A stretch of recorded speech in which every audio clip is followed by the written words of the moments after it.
बिस्मिल्लाहिर्रहमानिर्रहीम। आज हम अपने पहले चैप्टर का आगाज़ कर रहे हैं। ये सिलेबस आप CSS, PMS, NTS और GRE के पेपर्स में काफ़ी आपके लिए हेल्पफुल होगा। तो सबसे पहले अगर आप सिलेबस आउटलाइन आपने पिछले लेक्चर में देखी है तो टॉपिक का नाम है कॉन्स्टिट्यूएंट्स एंड स्ट्रक्चर, जिसमें हम मुख्तलिफ हेवनली बॉडीज़ के स्ट्रक्चर और कंपोजिशन के बारे में बात करेंगे। लेकिन आज का जो हमारा पहला टॉपिक है इट इज़ यूनिवर्स। तो सबसे पहले हम यूनिवर्स को देखेंगे कि what is the definition of universe, फिर कॉस्मोलॉजी को स्टडी करेंगे, कॉस्मोलॉजी और एस्ट्रोनॉमी का फ़र्क देखेंगे, फिर हम ये देखेंगे कि यूनिवर्स किस तरह से बना था, शुरू किस तरह से हुआ था और इसका फ्यूचर क्या है। तो स्टार्ट करते हैं यूनिवर्स के डेफिनेशन से। Universe is defined as anything that can measure, touch or felt. It is the totality of all matter and energy that has existed both in space and time. अगर आसान लफ्ज़ों में समझना हो कि यूनिवर्स क्या है तो ये समझ लें कि आपके मौजूद हर वो चीज़ जिसको आप महसूस कर सकते हैं और जिसको आप महसूस नहीं भी कर सकते वो यूनिवर्स है। जैसे कि यहाँ पे बताया गया है डेफिनेशन में, it is the totality of all matter and energy.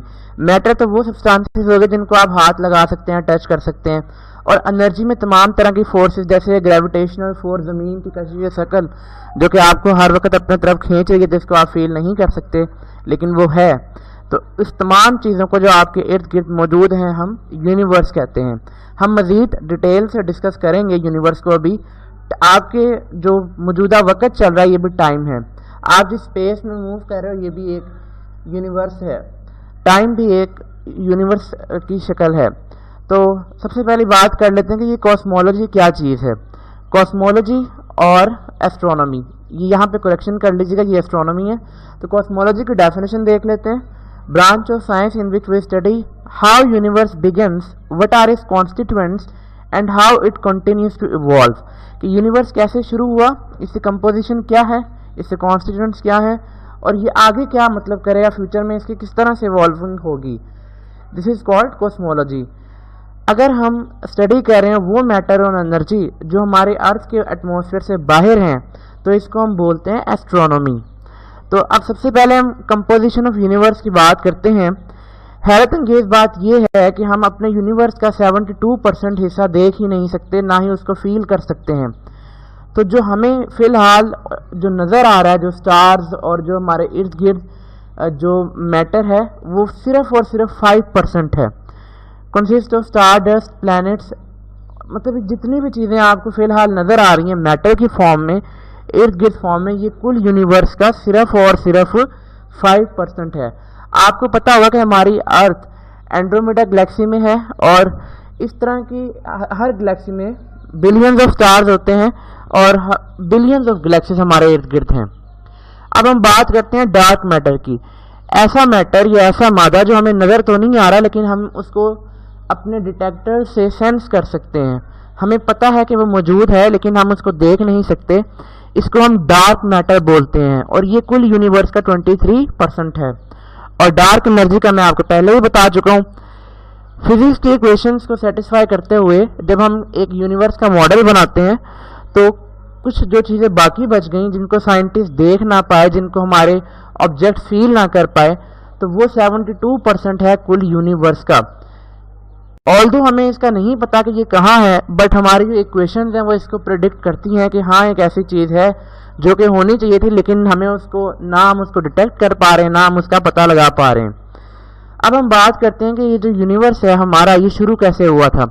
इसको कोई एग्जैक्ट नॉलेज नहीं है इसकी, लेकिन इसके बारे में मुख्तलिफ साइंटिस्ट की मुख्तलिफ थ्योरीज हैं और कुछ रिलीजन बेस्ड थ्योरीज हैं और कुछ प्योरली मैथमेटिकल बेस्ड थ्योरीज हैं। क्योंकि आप अभी तक इसको एक्सपेरिमेंटली वेरीफाई नहीं कर सकते एग्जैक्टली, तो इसलिए ये अभी तक थ्योरी ही है, ये लॉ नहीं बन सका। तो सबसे पहले हम बात करते हैं क्रिएशन थ्योरी की। क्रिएशन थ्योरी बेसिकली मज़हब पे ऊपर बेस करती है, रिलीजियस बेस्ड है और ये कहती है कि ये यूनिवर्स एक सुपर पावर ने बनाया जिसको हम अल्लाह ताला या गॉड कहते हैं। जैसा कि हमारे कुरान में भी है कि he is the originator of the heavens and the earth. तो तमाम तर ज़मीनें और आसमान अल्लाह ताला ही ने बनाए हैं। अब हम बात करते हैं बिग बैंग थ्योरी की। अगेन ये हाइपोथेटिकल थ्योरी है, ये चंद मफरूज़ों पर बेस करती है, इसकी कैलकुलेशंस हैं मगर आप इसको एग्जैक्टली प्रूव नहीं कर सकते। बिग बैंग थ्योरी को आसान अल्फाज में समझने के लिए बिग बैंग थ्योरी कहती है कि जब कुछ भी नहीं था तब एनर्जी थी और किसी खास पॉइंट पे उस एनर्जी में एक धमाका हुआ। अब ये धमाका उन धमाकों की तरह नहीं है जिस तरह से एक पटाखा फटता है, बल्कि ये एक एक्सपेंशन है, ये फैलना है। तो वो एनर्जी फैलते फैलते यूनिवर्स बन गई। और इस थ्योरी के मानने वालों का कहना है कि 10 से 20 बिलियन साल पहले ये धमाका हुआ था या ये एक्सपेंशन स्टार्ट हुई थी। और वो एक्सपेंशन जो कि अभी तक कंटिन्यू है, उसमें कुछ स्टार्स बने और जो स्टार्स ठंडे हो गए, जैसे कि जिनमें हमारी एक अर्थ भी थी तो वो प्लैनेट बन गई। इसके अलावा ये थ्योरी की मानती है कि ये यूनिवर्स जो है अभी तक एक्सपैंड कर रहा है और करता रहेगा। तो अगर आपने फिजिक्स पढ़ी है तो आपको पता होगा कि जो बाकी गैलेक्सीज हैं, जो बाकी स्टार्स हैं, उधर से आने वाली लाइट हमें ये बात बताती है कि वाकई यूनिवर्स फैल रहा है। मतलब ये बिग बैंग थ्योरी कुछ ना कुछ 100% तो नहीं, लेकिन कुछ ना कुछ साइंटिफिक एक्सपेरिमेंट से प्रूव होती है। फिर हमारे पास आती है पल्सेटिंग थ्योरी। पल्सेटिंग थ्योरी कहती है कि यूनिवर्स एक पेंडुलम की तरह है जो कि फॉरवर्ड बैकवर्ड मूव करता रहेगा। अब फॉरवर्ड बैकवर्ड मूव करने का मतलब क्या है?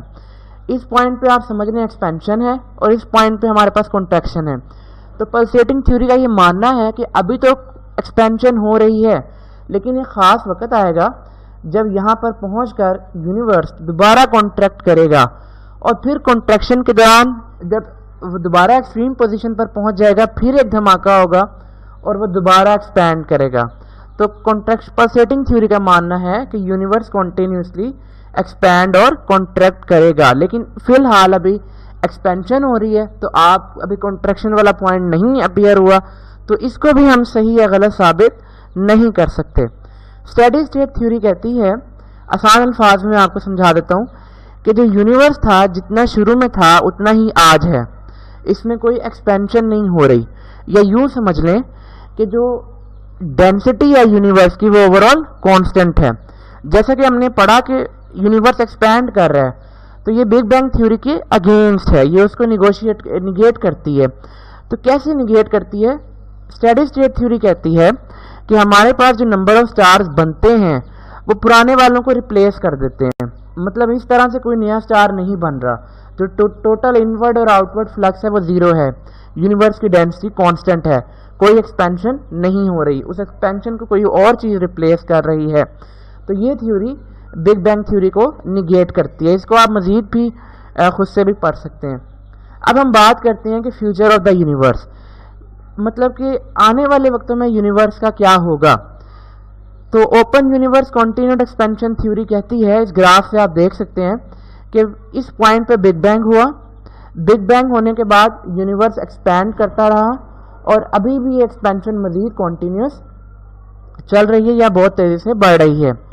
Flat universe expansion but slowing, ये थ्योरी कहती है कि हाँ बिग बैंग हुआ था, यूनिवर्स एक्सपैंड हुआ था, लेकिन अब आप देखें कि ग्राफ ऊपर की बजाय कांस्टेंट हो रहा है। मतलब ये स्टेडी स्टेट थ्योरी को फॉलो कर रही है और ये कह रही है कि जो यूनिवर्स में एक्सपेंशन थी अब वो इतनी स्लो डाउन हो गई है कि आप समझ सकते हैं कि वो कांस्टेंट है। ऑल्दो हमारे पास इनका कोई मतलब प्रूफ नहीं है, but these are the theories जो कि बताती हैं कि यूनिवर्स का एक्सपेंशन हो रहा है। और ये थ्योरी कहती है, ये कुछ ना कुछ पल्सेटिंग थ्योरी से रिलेटेड है, इसमें एक सिंगुलैरिटी पॉइंट है जो कि थोड़ा सा समझना मुश्किल है। ये थ्योरी कहती है बिग बैंग हुआ, यूनिवर्स एक्सपैंड कर रहा है और एक वक्त ऐसा आएगा कि ये यूनिवर्स अपने आप को खुद से खा जाएगा। तो इस पॉइंट को कहते हैं सिंगुलैरिटी पॉइंट। जिन्होंने मैथमेटिक्स पढ़ी हुई है एमएससी लेवल पे, उनको तो पता होगा कि सिंगुलैरिटी पॉइंट ऐसी वैल्यू होती है जिस पे आके वो फंक्शन अपने आप को खुद ही ख़त्म कर लेता है, सेल्फ डिस्ट्रक्ट हो जाता है। तो ये भी कुछ इसी तरह की थ्योरी है, क्लोज यूनिवर्स थ्योरी, जो कहती है कि एक वक्त आएगा जब यूनिवर्स अपने अंदर एब्जॉर्ब हो जाएगा, ख़त्म हो जाएगा, कोलैप्स हो जाएगा। तो अभी तो इन थ्योरीज के बारे में जस्ट ये थ्योरीज हैं, कोई साइंटिफिक प्रूफ नहीं है। बेसिकली जो बुक्स में बातें लिखी हुई हैं बहुत लिमिटेड है, सीएसएस में क्वेश्चन कहीं से भी आ सकता है। आपने देखा होगा अगर 2018 और 17 के पास पेपर में, तो उनमें थ्योरीज के बारे में, ओरिजिन ऑफ यूनिवर्स थ्योरीज के बारे में क्वेश्चन आया हुआ है। So dear students, thank you very much for watching this lecture. Thank you very much.